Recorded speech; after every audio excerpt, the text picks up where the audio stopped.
Hello and welcome to a new episode of Immigration and its Effect on People. Daisy Novoa Vásquez, as it sounds, a young Latina from South America who came to North America to learn English. She wasn't forced to leave her country because of political reasons or for any other reason. She came because she was ambitious and she wanted to reach some stars, and she did. She's a poet, she's an educator, and now she's my guest. Please help me welcome Novoa Vasquez, Daisy. Hi, Daisy. Hi, Amal. How are you? I'm doing well, thank you. I'm more than thrilled to have you today. And my first question for you is, when you hear the word immigration, what feelings and thoughts do come to your mind? Well, that word means a lot. Immigration. I think about it first in the personal level, like I'm an immigrant. So I imagine that is leaving something that you love behind to go to another country. But then when I think about immigration, I also think about the political context and everything that is happening. So it's a word that has a lot of weight for me. It's very charged. And I think the most and the principal feeling will be being separated from a land or from people that you love and going somewhere else. That would be kind of immigrant for me, or immigration. So those are the feelings and the thoughts, the specific thoughts. The specific thought is leaving a place behind, trying to look for a new way of life, trying to find for a new path to do things in a different way. Um, Obviously far away from what you would call home, the place where you were born and maybe where you have all your family. Those are the So you had to leave because you were looking for a better future, but at a bigger cost. I mean, yes, but not always. You Tell, know, tell me more. in my case, I came here to learn English. You know, and I always thought I would go back home. I have a really good life back home, and then I studied English here, and then my sister decided she was going to transfer and study the university here, and I was like, oh, maybe I can study abroad over there. So for me was the promise of probably better education, yes, but at the expense of leaving my mother and my friends behind and the comfort level that I had back home, which I think it was easier for me because I had everything given for me and my family support. And here Right. it was being alone, or just with my sisters and not with my family and my mother figure. So, despite the fact that it was an exciting idea to come here to learn a new language and perfect it, you felt like, wow, I'm gonna leave my country, my family, my comfort zone. Um, so, do you think that was equal? So, the excitement and the ambition, would that be equal to your feelings of missing your parents and the nostalgia? I, to be honest, like as you are living the process, it's hard to equate all those feelings. Looking in retrospect, uh, I feel like there's always the excitement of something new, right? In my case, I didn't have to struggle like many immigrants have to struggle, right? So for Why, me, it was like why though? Why? because Because I was coming here like an international student, and I had economical possibilities to be here. Um, but it was the excitement of the new things, the excitement of coming to an American university. And I always thought I'm going to go back. I'm going to return back home. But uh, then that never really happened. And to be honest, through my life, sometimes in periods of my life, I have said, "Oh, maybe I should have gone back, or maybe now I can return." But then I'm so rooted in this culture now. And even though you said I came here to perfect the English, I still speak with an accent. I don't think I ever lost my accent. You never dropped it, huh? I love my accent, even though there's people that sometimes Yeah, make fun it's of your your strength. accent. Yeah, And yeah, those that make fun are usually the ones that do not speak other languages, which is kind of sad. It's like, yeah, you're making fun of my accent, but you exactly. speak another You language. feel bad for them. Yeah. But then I have so many things here too. And I have grown older here. I have made my new friends here. I have my new love life here. I have my career here. I have so many things here that now I'm part of this culture as well. And it will be really hard now to leave all of this and go somewhere else. I Maybe even understand. go back home. Yeah. I understand. So maybe the hope to go back to your country was like a crutch for you. I'm gonna finish this and go back to my country. I'm gonna take my degree. I'm gonna go back to my country. I'm gonna get to this point. I'm gonna get this far and go back to my country. To the point, America is becoming your new country, and I think. Yeah. You when you mentioned the word I've been rooting in this country, I have like half of my life. Have you been here for more than 20 years? I've been here more than I've been back home. Yes. Oh, I understand. Yeah. So when you And first, yeah, Amal, it's hard for me to do that. Sometimes people ask me and I'm like, let me count, let me see. let me I'm like, think. oh my God, I'm more years here than back home. Oh, I Yeah. see. Yeah, I over see. 20 years here.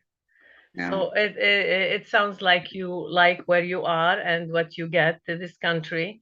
Let me ask you, when you first came here, you said I didn't have to struggle because I came for a certain goal and I wanted to reach it. Um, how did you deal with the cultural differences? Was it a shock for you, or it was gradually? No, there's always novelty and new things and things that surprise you. I came to study the university and the academic level, it wasn't super tough for me. I didn't struggle because I came from a background where high school was really tough. So like the academic life was fine. Some things that did surprise me were cultural things. The dating scene in this country for me was a little bit crazy and open, too much for me. I was much more conservative, you know, like the Give me university some people. details. Give me some details. Yeah, American people like hooking up with one people and then with another people and then having multiple partners and going out with many people at the same time. For me, that was like, what? Like, that's really You weird. mean open relationship? Like, I mean, that happens too, but when I was younger, more like I go out and I date you and we go to the movies together and we kiss and we do something, but I'm also going out with somebody else. Oh, For yeah. me, that was like, that's a no-no for me. I Yeah, was, they don't want to put their eggs in one basket. This is their idiom. For you, yes. you either you're one with one exclusively or we're not. How about now? Do you still have the same Uh, perspective? Actually, now that I'm older and I have lived more and seen more, I think I'm more open to things, but still I'm deep down very conservative, you know. You mean you're more accepting. You when you said Oh more my God, oh open, yes, because then I see the reality of many couples and many people, and they are still doing things behind their backs. So I'd rather you have something open and you communicate and you know what you are doing, you right? focus on. Yeah. It's like, So this is about the dating side. Tell me about the social life. Was it like something different? absolutely. People communicate in a different way than Oh Ecuador. my God. Social life, I think Latin people, I'm obviously Latin, I grew up in Ecuador and my family is from Chile. We are very social, like meaning like we have parties in our house constantly. We have people over for dinner. We're very welcoming. We're very relaxed and very informal in a way, very playful. And I felt when I came here that things were much more rigid. People, I didn't feel they were as welcoming.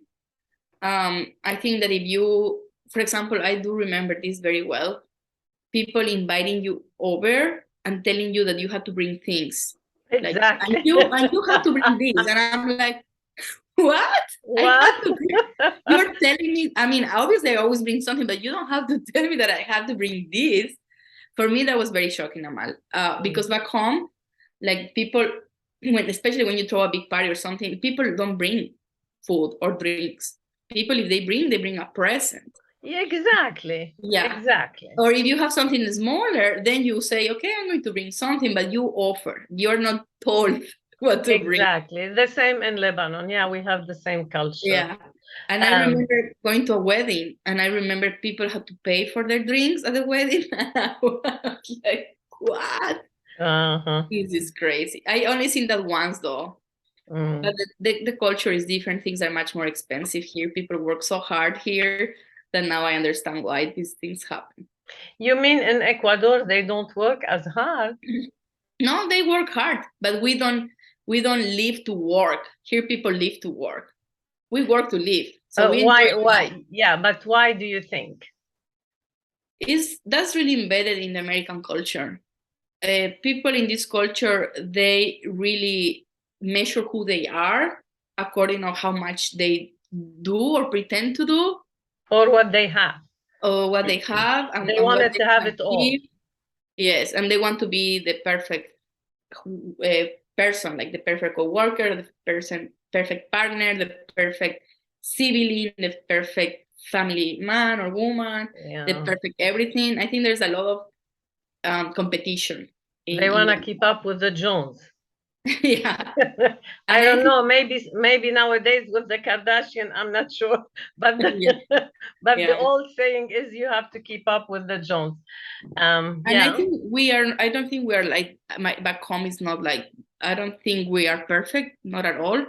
But I think we're much more relaxed in that respect, and Mm-hmm. also it's much more easy to get help for things. Mm. Back home is easier to have help at your home. And even when you are like middle class, lower middle class, you can always access help. That over here, I think only nowadays you see more of this help, like the cleaning ladies, people that can come to your house and clean, babysitters. I think here all of that is a little bit more expensive and require more status. So that's why a lot of people have to multitask and do so many things, and they try to do everything perfectly, and that's really tough on you. Mm. So how are you dealing with that right now, or how have you dealt with that before? Did you Well, I have don't to have kids. face one of those difficulties? Well, I don't have kids, so I don't have to deal with that. And I always been taking care of my house. I like to clean my things. I actually don't like people coming and cleaning, so I try to manage things on my own. And I have always had my partners in that respect. I had to say that American men are very open-minded, Very very, helpful. very good partners, very helpful, which I don't think that happens in all cultures. And I have always had people in my life who has been helpful and supportive. They help cook, they help, I mean, I won't say even help. They are part of that team. Of They understand that is something that they have to do. It's not that Yeah. they are helping you. It's part of the relationship, of being involved, and that's very nice. So it seems like you're appreciating this side of American very well. Oh yes, I always have said, like, American men, they're great partners, or men who have grown in this country, because they are very willing to do things for you, and they're very They're respectful. supportive, supportive. Yeah, they are. And Yeah. I won't say all of them, because that doesn't happen everywhere. And it's the same with Latin men. There's some Latin men that are equally valuable and great and helpful, but there's always the stereotypes. And unfortunately, one of those stereotypes of the Latin man is like, he's not big, he's not going to be the one really helping you, cleaning the house and cooking. I think nowadays way more, but there's still more traditional men in, Mm, in I Latin see. America and in other cultures, I believe. So ever since you left your country, Ecuador, it's been more than 20 years. It seems like you went through everything gradually and without any like a huge shock. And you dealt with those differences in a very subtle way. Can you tell me about something that you had to deal with, and it was a struggle for you, like any characteristic in this culture? It could be in school, it could be in society, it could be in the workforce. Well, my sister got really sick when we were in college, and we actually had to go to another city where she was hospitalized. And I remember at some point one of the professors kind of started giving her bad grades, and it was not helpful to her. And I was like in shock. I was like, wasn't he informed that my sister is in a medical condition and that academics right now are not like a priority? And why is he putting these grades? Because my sister somehow had a computer and was able to see the grades, and that Yeah. affected her. Mm. For me, that was shocking. I felt that was a little bit unhuman, very, very bad. I always thought that this would never happen in another place, only here. Are you sure back home, if you're maybe she started her classes and she dropped off? Because once you start your class and you don't drop off at the deadline, they give you an F. Yes, Yeah, unfortunately. no, this was my sister. All the other professors were fine, and they knew my sister was in Oh, the hospital, and they also knew that we were international students, that we didn't have a support system here. So for me, that was surprising, and I don't know if the person was misinformed or he was really that cold that he acted like that. But yeah, for me, that was a little bit shocking. Like I was shocking, like, shocking. what is going on? And I mean, then I remember once working in a media company. It was during Halloween, and I went dressed like a witch. I had a red wig. I was all dressed in black, and I remember receiving an email from a coworker. There was like a contest in the company for the best costume, and he said he was he was dressed as a cop, and he said, "I'll vote for you if you let me use my handcuffs on you." For me, that was absolutely shocking. I was like, "Is this really happening?" And Uh, can you explain more what he meant? well, according to him, he was being goofy, but it was like a joke that to me is borderline Yeah, like it's sexual. a It could sexual be harassment it somehow. could be a label of sexual harassment. I at that moment was like kind of brush it off. I was really young at this point, but I was very surprised and I was a bit upset about that.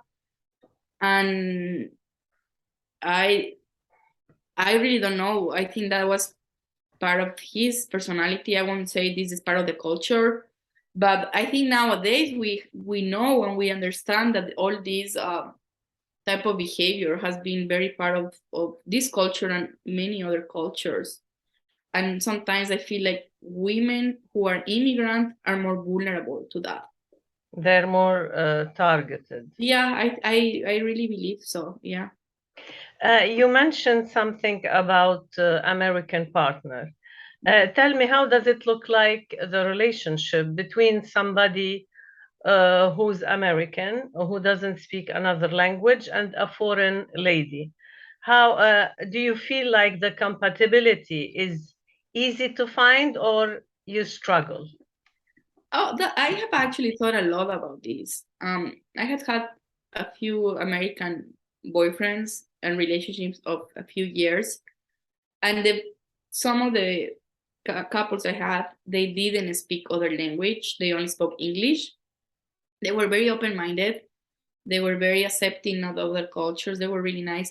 But deep down, I'm convinced, and I really believe that people who really do not live in another culture, do not speak another language, do not understand all the little nuances of culture, struggle with somebody that comes from a diverse background and who's living in a different culture.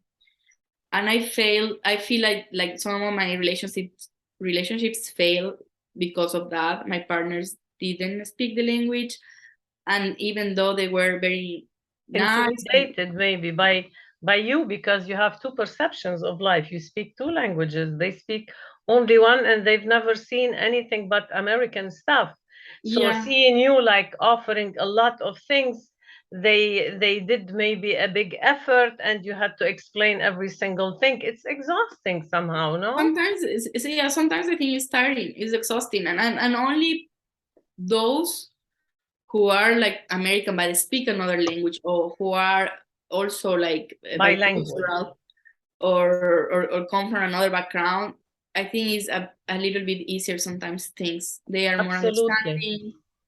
They probably even understand that thinking in a different language is exhausting. Sometimes at some point you just want to like Yeah, I hablar en tu want. propio idioma, speaking your own language, right? Yeah. So I hope you find someone, or you already found someone who's bilingual, because even if he doesn't speak Spanish, I'm sure you're going to be comparable, because the level of patience, the level of openness, the level of knowledge, and Mm. the depth of perceiving life, I guess it's the same. It is. It is, and it's also the fact of their families as well. Because it's true that you marry the family as well. Oh, And nice. sometimes the families also are not open-minded or not as much, and they don't understand. Okay. And definitely having somebody who comes from another culture, where their family understands a different culture, what it means to live in a different culture, that is so much different for sure. Yeah. Okay. Mhm. So if I ask you one quick question, how was your experience as an immigrant? Did you feel an immigrant, or you always felt, oh, I'm a student, I have a privilege, I'm doing something important in here, and I'm gonna go back to my country? Have you felt deep down that you are an immigrant, or you always felt, no, I'm a foreign lady and I'm here to for an opportunity? How Mm. tell me a little bit about I these. think probably for a while I felt like, oh yeah, I'm just a foreign student and I'm going to go back. But even though I always felt like a foreign student, there's always the Conflict? immigrant aspect. But deep down, I remember once I was looking for scholarships because studying here was very expensive, and I decided to look around for opportunities, and I realized like all the scholarships were really mainly in, at least in my university, for American students. And then I really felt like, oh my god, I don't fit in here, I'm from outside, like what can I Well, do? yeah, it hits you that you are an Yeah, outsider. yeah, it was definitely deeper and harder, yes. And then after I graduated and you start working and you have your OPT, that is the optional practicum training when you're a foreign student. I don't know if things have changed, but when I was a student, you had this like 1 year uh, to work with a permit. And then it's really hard because people learn that you're a foreigner, that you're an immigrant, that you may not stay forever because they need to do your paperwork. Things become harder, and then it is really tough, and you realize, oh my god. So you feel this pressure from the society. Oh, Yeah. now they consider me a foreigner and I have to take care of myself and scholarship and what have you. But I think with the time, the scholarship for undocumented students or international is becoming a little bit more open, and Yeah. it's more available, I meant to say. I really think so, and I actually think sometimes when you are an international student, it's even harder to get like money versus when you don't have the documents and you're studying. Right. Because when you come as an international student, you come telling them, yes, I do have the means to study. And it's true, you're Yeah. supposed to have the means, but it is really expensive to study here. It's not something cheap. Yeah. So you mentioned something that academically you felt like, oh, I can do it, because schooling in my country is tougher than here, and I agree with you.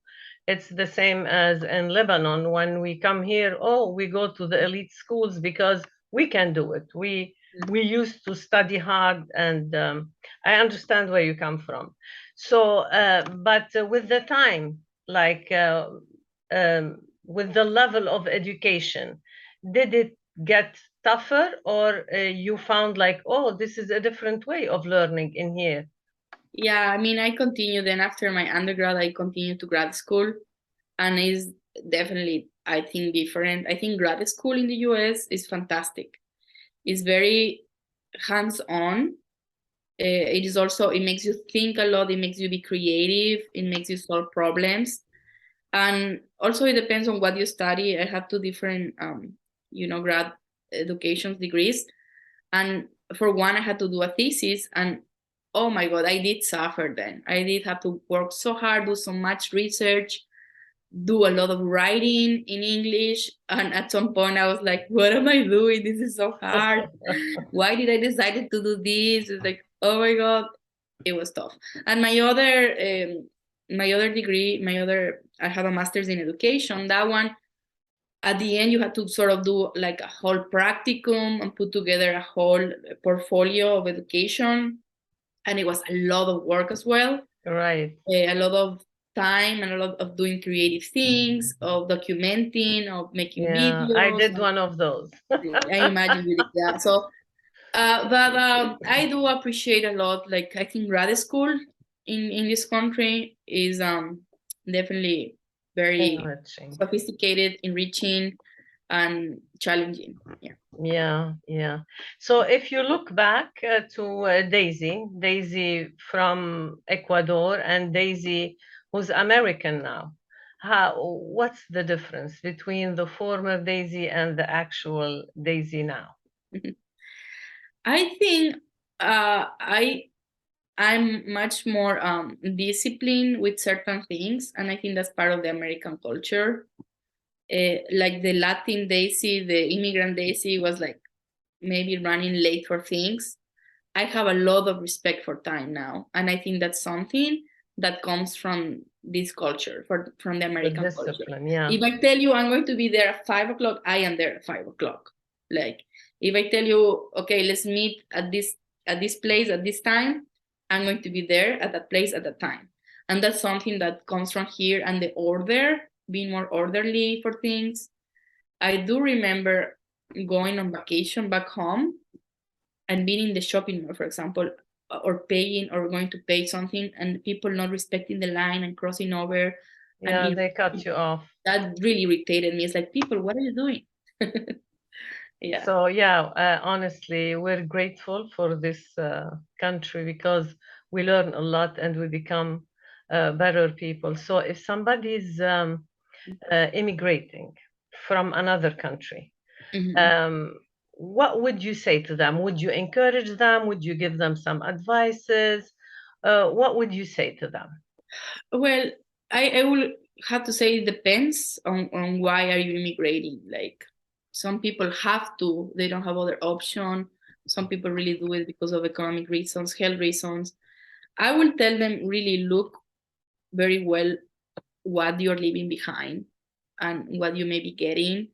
And then once you go, if you decide to leave, make sure to try to connect to people from your same, background, from your same culture, but don't just live in there. Also connect to the other people, to other American people, connect to people from other cultures.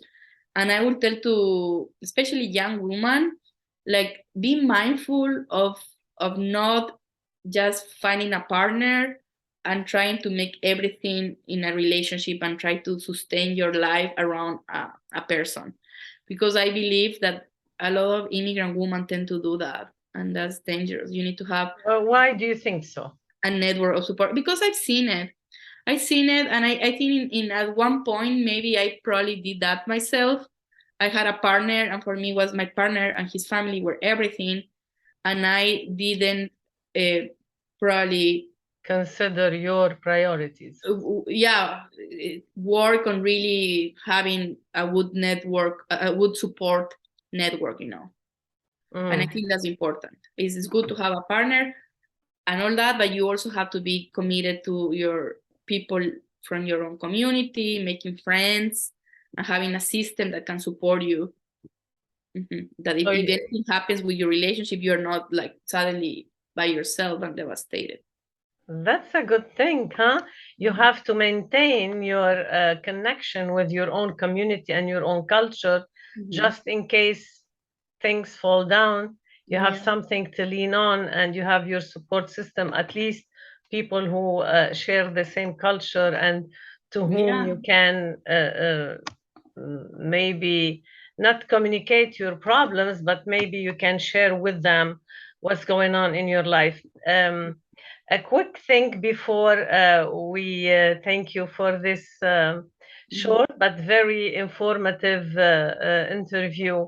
What would you like to say, or what would you like to ask? Something I didn't mention. Is there anything that you would like to say? I would like to say that it's important to also be very grateful of the place where we are. One thing that I don't like is to see people who live in this country and who speak poorly of this country and complain constantly of the country. I'm like, why are you here then? Like, if you don't That's appreciate not the good. culture, if you don't appreciate the space, if you don't appreciate the country, as you came here, you can probably go somewhere else. Like, why are you berating the place that is giving you opportunities? So I advise people, think about what you are doing and what you're saying, because there is a big disconnect with these people that are here, working here, have many things here, but then are speaking constantly poorly of the place. My advice would be like, then Don't be really a hypocrite. go where you are happy then, or don't do that, because it's not good for anybody. Yeah, It's not it good is. for anybody. And as It an is. immigrant, that feels terrible, because then you understand why some American people don't like some immigrants. It's like, yeah, you're speaking poorly of the place that you now supposedly call home. It's like, don't do that. That Yeah, would be they my advice. generalized, and it would affect, yeah, Yeah, how and no people. place is perfect. This country is not perfect, but our countries are not perfect either. Like, humans are not good, not perfect. So, you know, we have to That do the was, best we yeah, can. that was really a piece, a very precious piece of advice. And yeah, we should be grateful for everything this country gave us. Otherwise, we wouldn't be here thriving and looking forward. So thank you so much for your time, and I wish you all the best. Thank you, Mal. Take care. Bye bye.